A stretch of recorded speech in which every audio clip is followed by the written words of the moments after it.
नमस्कार, आपका बहुत स्वागत है टीवी7 भारत में। मैं हूं आपके साथ रितिका आवाना।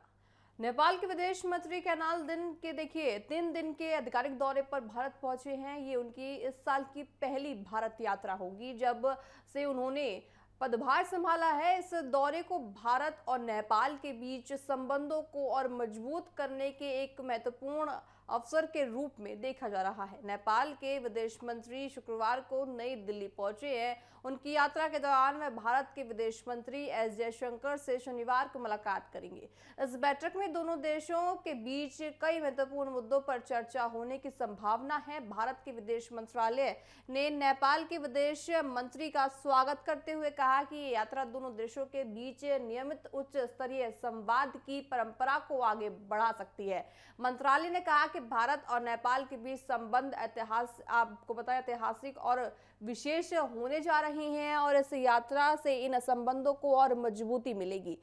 इस बैठक में व्यापार, निवेश, ऊर्जा, कनेक्टिविटी और जन जन के बीच संबंध जैसे कई महत्वपूर्ण क्षेत्रों में पर चर्चा भी होने की संभावना है। दोनों देश ये भी देखेंगे कि विकास और परियोजनाओं को कैसे और तेजी से आगे बढ़ाया जा सकता है। विदेश मंत्रालय के प्रवक्ता ने बताया कि भारत और नेपाल के बीच एक व्यापक एजेंडा है जिसमें विकास, सहयोग, अधिक संबंध और सांस्कृतिक जुड़ाव शामिल है। दोनों पक्ष इस साझेदारी को मजबूत करने के लिए मिलकर काम करने के लिए इच्छुक है। नेपाल की ओर से भी कहा गया है कि इस यात्रा का उद्देश्य दोनों देशों के बीच सहयोग को और गहरा करना है। खासकर व्यापार और निवेश के क्षेत्रों में नए अवसर तलाशने पर जोर दिया जाएगा। भारत और नेपाल के रिश्ते लंबे समय से मजबूत रहे। दोनों देशों के बीच खुली सीमाएं, सांस्कृतिक समानताएं और दोनों लोगों के बीच गहरे संबंध बने। ऐसे में दोनों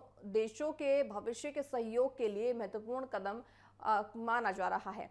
इस यात्रा से उम्मीद की जा रही है कि भारत नेपाल संबंधों में नई ऊर्जाई आएगी और दोनों देशों के बीच सहयोग के नए रास्ते भी खुलते नजर आएंगे। आपको बताएं कि आज सहयोग के तौर पर नेपाल और भारत का रिश्ता देखा जा रहा है। दोनों ही अच्छे पड़ोसी देश है। अब ऐसे में 3 दिन का आधिकारिक जो दौरा होने वाला है, देखने वाली बात होगी कि इस दौरे के बाद आखिरकार नेपाल और भारत के रिश्तों में और क्या मजबूती देखने को मिल सकती है। चलिए खबरों में आगे बढ़ते हैं। ऑपरेशन ब्लू स्टार की 42वीं बरसी पर शुक्रवार को श्री हरिमंदिर साहिब परिसर में धार्मिक कार्यक्रम आयोजित किया गया है। इस मौके पर श्री अकाल तख्त साहिब में अखंड पाठ का भोग भी बनाया गया। साथ ही आपको बताएं, गिनी कुलदीप सिंह गरगाज के सिंह समुदाय के नाम पर संदेश दिया है। अपने संबोधन में सभी पंजाब सिखों और सभी को ये जो जयंती है उसका आपको बताएं खुशहाली दी। साथ ही दुनिया के किसी भी हिस्से में रहने वाले लोगों को अपनी जड़ों से जुड़ा रहना चाहिए, ये भी कहा। साथ ही उन्होंने अपील की है कि विदेश में बस चुके परिवार भी अपने बच्चों को पंजाब और श्री हरमंदिर साहिब से जोड़ कर रखे। उन्होंने कहा कि लोग कहीं भी जाकर बसे लेकिन पंजाब की जमीन को बिल्कुल ना भूले, पंजाब की मिट्टी को बिल्कुल ना भूले। बरसी को लेकर अमृतसर में सुरक्षा के व्यापक इंतजाम भी किए गए हैं। कुछ संगठनों की ओर से बंद या आहवान किए जाने के कारण प्रशासन पूरी तरह सतर्क है। शहर में पुलिस और पूरे बलों की एक संयुक्त टीम मौजूद है। श्री हरिमंदिर साहिब और आसपास के इलाकों में 2000 से अधिक पुलिसकर्मी सुरक्षा व्यवस्था के साथ वहां पूरे चाक चौबंद के साथ खड़े हैं। शहर के प्रमुख मार्गों, रेलवे स्टेशन, बस अड्डे, एयरपोर्ट या धार्मिक स्थलों पर लगातार जांच अभियान जारी कराया गया है। साथ ही आपको बताएं, बहुत ज्यादा महत्वपूर्ण सिख समुदाय के लिए पर्व हो जाता है। अमृतसर में प्रवेश करने वाले प्रमुख मार्गों पर नाकाबंदी पर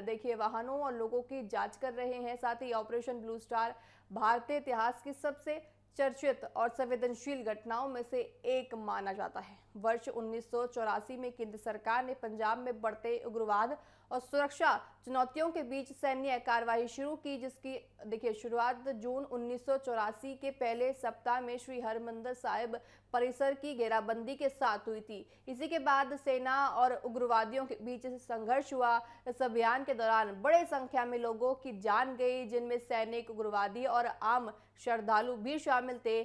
6 जून 1984 में जरनैल सिंह की मौत की खबर सामने आई। 8 जून तक अभियान समाप्त की घोषणा सबके सामने आई। आज 82 साल बाद भी operation blue star Punjab Sikh समुदाय और देश के राजनीति में एक बेहद संवेदनशील और महत्वपूर्ण अध्याय माना जा रहा है। इसकी बरसी पर हर साल आपको बताएं श्रद्धांजलि कार्यक्रम आयोजित किया जाता है, जिससे आप तस्वीरों में भी साफ तौर से देख सकते हैं। और उस दौर की घटनाओं को याद पूरा सिख समुदाय साथ में मिलकर करता है। आप तस्वीरों में देख सकते हैं किस तरह से सभी हाथ में पोस्टर लेके बैठे हैं और अपने देखिए सिख समुदाय के जो मांग है अमृतसर में की तस्वीर हम आपको दिखा रहे हैं। कड़े सुरक्षा के इंतजाम में अब जो अमृतसर में किए गए हैं।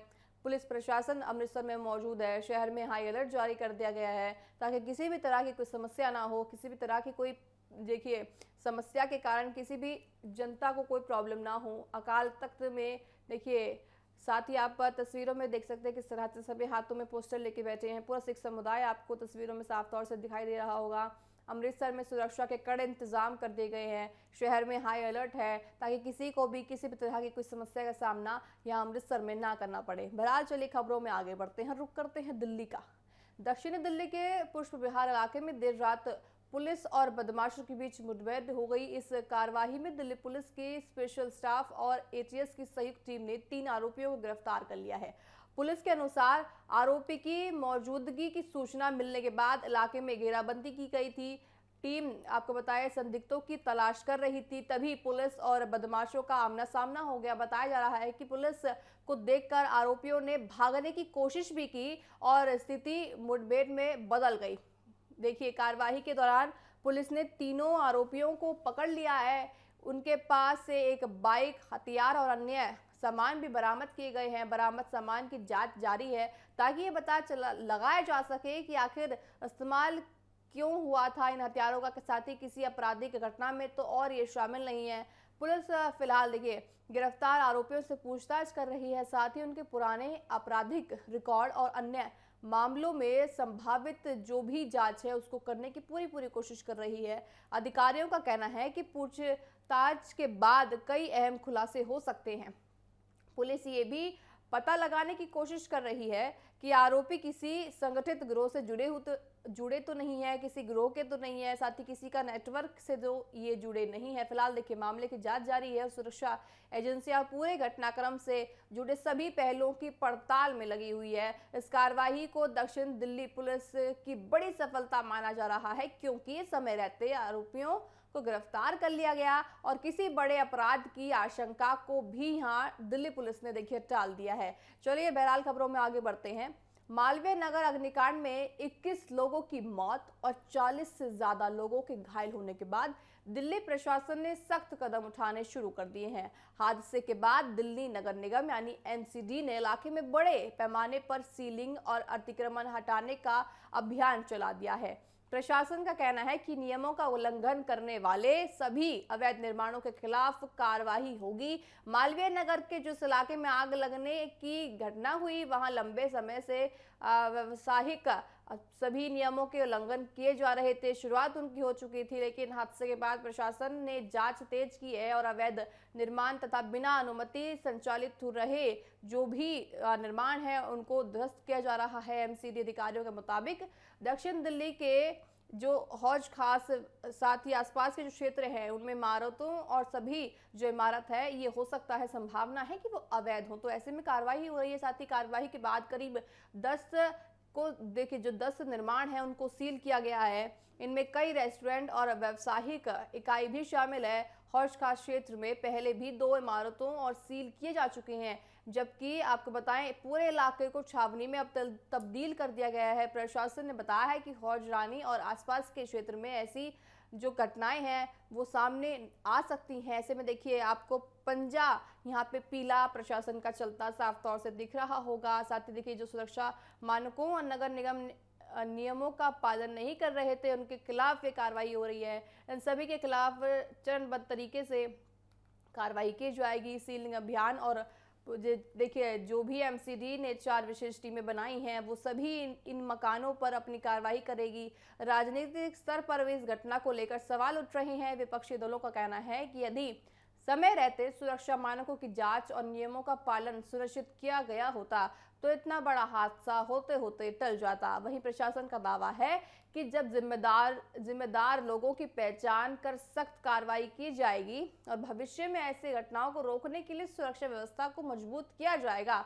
तो गौरतलब है कि मालवीय नगर के एक होटल और रेस्टोरेंट परिसर में लगी आग, देखिए 21 लोगों की जान चली गई है। मृतकों में 13 विदेशी नागरिक भी शामिल थे। बताया जा रहा है कि इनमें कुछ लोग बांग्लादेश और कुछ अफ्रीकी देशों से आए थे। वे अपने परिजनों के इलाज के सिलसिले में दिल्ली पहुंचे थे और पास के होटल में ठहरने रुके थे, लेकिन किसको पता था उनका जो ये निवास है वो आखिरी हो पाएगा।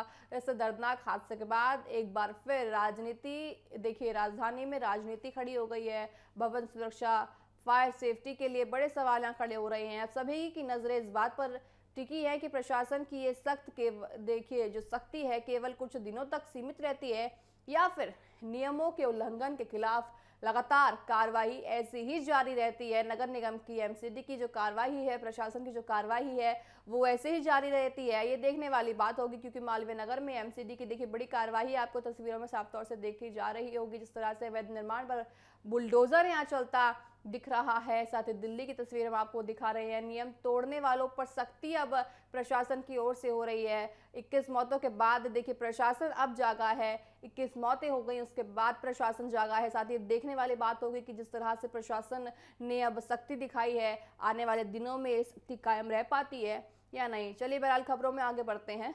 रूस और यूक्रेन के बीच चल रहे युद्ध को लेकर एक बार फिर बड़ा बयान सामने आया। जी हाँ, रूस के राष्ट्रपति पुतिन ने यूक्रेन के राष्ट्रपति जेलेंस्की के आमने सामने की बैठक के प्रस्ताव को साफ तौर पर खारिज कर दिया है।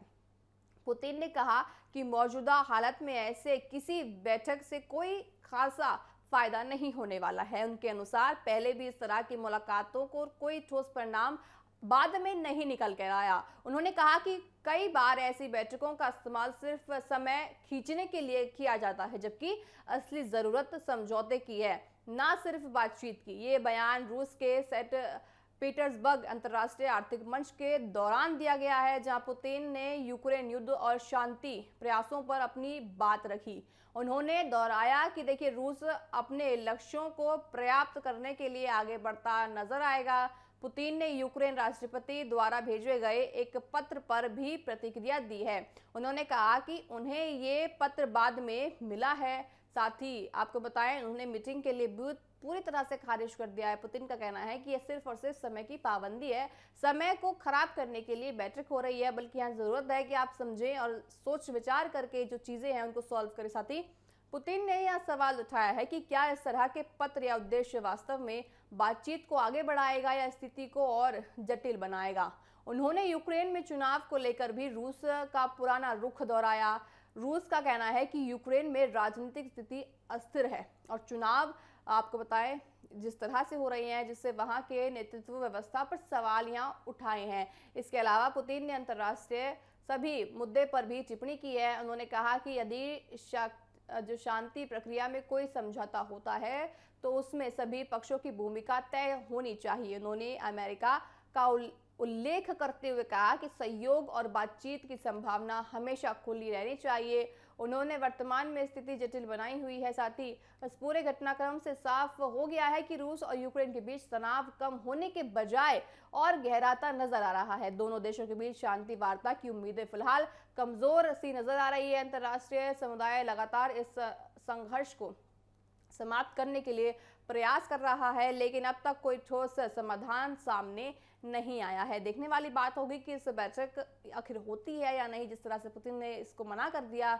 आने वाले दिनों में क्या बैठक होने की संभावना है या नहीं, ये वक्त बताएगा। बहरहाल चलिए खबरों में आगे बढ़ते हैं। रूस के राष्ट्रपति पुतिन ने ईरान को लेकर एक महत्वपूर्ण बयान दिया है। उन्होंने कहा है कि उन्हें ईरान की ओर से किसी तरह का सीधा उकसावा नहीं दिया है। पुतिन के इस बयान को अंतर्राष्ट्रीय राजनीति में पश्चिम एशिया की स्थिति के संदर्भ में काफी अहम माना जा रहा है। पुतिन ने कहा कि पहले एक समय ऐसा था कि ईरान के परमाणु कार्यक्रम को लेकर अंतर्राष्ट्रीय स्तर पर समझौता हुआ था और स्थिति काफी हद तक नियंत्रण में आ गई थी, लेकिन बाद में हालात बदल गए और क्षेत्र में तनाव बढ़ता चला गया। उन्होंने कहा कि रूस के खाड़ी देशों के साथ अच्छे संबंध है और वह सभी पक्षों के साथ संतुलन बनाए रखने की कोशिश करता है। पुतिन के अनुसार रूस ने हमेशा कोशिश की है कि ईरान और उसके पड़ोसी देशों के बीच तनाव कम हो या किसी भी तरह के सैन्य टकराव की स्थिति ना पैदा बने। साथ ही उन्होंने बताया कि रूस ने ईरान से बातचीत के दौरान बार बार अपील की है कि वह अपने पड़ोसी देशों पर हमलों से बचे और संयम बनाए रखें। साथ ही हालांकि पुतिन के अनुसार ईरान की तरफ से ये कहा जाता है कि वह खुद हमलों का शिकार हो रहे हैं और उनके लोग मारे जा रहे हैं, इसलिए उन्हें जवाब देना पड़ेगा। इस स्थिति को पुतिन ने जटिल बताया और कहा कि क्षेत्र में कई देशों के बीच तनाव बढ़ा हुआ है। उन्होंने ये भी कहा कि रूस, ईरान और अरब देशों दोनों के साथ अच्छे संबंध बनाना बहुत जरूरी है, इसलिए मौजूदा हालत आसान नहीं है। पुतिन ने कहा कि अमेरिका के पूर्व राष्ट्रपति ट्रंप द्वारा युद्ध गतिविधियों को रोकने के लिए लिया गया है कदम सही दिशा में माना जा रहा है। उन्होंने कहा कि यदि संघर्ष विराम होता है तो ये जो भी शांति की ओर एक महत्वपूर्ण कदम माना जाएगा। उन्होंने ये भी साफ कहा है कि रूस इस पूरे मामले में किसी भी तरह की मदद करने के लिए तैयार है अगर उसे अवसर दिया जाए। तो रूस का मानना है कि बातचीत और कूटनीति से इस क्षेत्र में स्थायी शांति का रास्ता हो सकता है। कुल मिलाकर देखिए, पुतिन का ये बयान दिखता है कि रूस मध्य पूर्व और तनावों में संतुलन बनाते हुए शांति प्रक्रिया को आगे बढ़ाने की इच्छा रखता है, लेकिन स्थिति अभी भी काफी संवेदनशील और जटिल यहाँ बनी हुई है। बहरहाल चलिए खबरों में आगे बढ़ते हैं। भारत के युवा, देखिए आपको बताएं कि युवा प्रज्ञानंदा ने अपनी एक प्रतियोगिता में चेस खेला है। उन्होंने 9वें चेस 2026 का खिताब जीता और इस टूर्नामेंट को जीतने वाले पहले भारतीय खिलाड़ी भी बन गए। फाइनल राउंड में प्रज्ञानंदा ने जर्मनी के हराया है। इस जीत के बाद उन्होंने कुल 18 अंकों के साथ टूर्नामेंट अपने नाम किया। अंतिम दिन का मुकाबला बेहद रोमांचक रहा है और कई खिलाड़ियों के बीच कांटे की टक्कर देखने को मिली। इस टूर्नामेंट की सबसे बड़ी उपलब्धि यही रही कि आपको बताएं, दुनिया के नंबर 1 भारत के खिलाड़ी और 7 बार के 9वें चेस चैंपियन को 2 बार हराया है। आपको बताएं, ये उपलब्धि बहुत खास मानी जा रही है भारत के लिए, भारत के लोगों के लिए, भारत के खिलाड़ियों के लिए, भारत के खिलाड़ी के लिए, क्योंकि एक ही टूर्नामेंट में जिस तरह से कर्लसन को 2 बार हराना बेहद मुश्किल माना जाता था। साथ ही शुरुआत में उनका प्रदर्शन औसत था, लेकिन बाद के राउंड में उन्होंने शानदार वापसी की और लगातार जीत दर्ज भी करी। इस जीत ने भारत को अंतर्राष्ट्रीय मंच पर और ज्यादा मजबूती दिखाई है। साथ ही नई पहचान और गर्व के साथ यह भारत अब की बार चेस में खड़ा नजर आ रहा है। 2026 में देखिए, चेस के माध्यम से भारत ने एक बार फिर अपने आप को मजबूती के साथ खड़ा करा है स्पोर्ट्स के मैदान में। बहरहाल मेरे साथ अभी के लिए इतना ही। आप देखते रहे TV7 भारत। नमस्कार।